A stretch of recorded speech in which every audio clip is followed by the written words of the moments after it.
ময়মনসিংহের বালুকায় বিপুল পরিমাণ হেরোইন, ইয়াবা ও প্যাথোডিক ইনজেকশন সহ ৩ জনকে আটক করেছে যৌথ বাহিনী।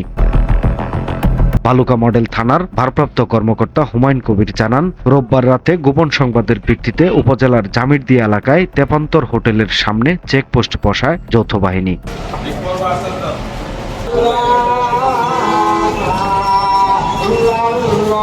এ সময় আতিকুর রহমান, মনিরুজ্জামান ও ফারুকের কাছ থেকে 2,88,300 টাকা পরিমাণ হেরোইন, ইয়াবা ও প্যাথোডিক ইনজেকশন জব্দ করা হয়। পুলিশ জানায়, ৩ জনের বিরুদ্ধে বিভিন্ন থানায় একাধিক মামলা রয়েছে। আটককৃত আতিকুর উপজেলার মেদুয়ারি, মনিরুজ্জামান মাহমুদপুর ও ফারুক নেত্রকোনা এলাকার বাসিন্দা। সময়ের কলম, নিউজ ডেস্ক।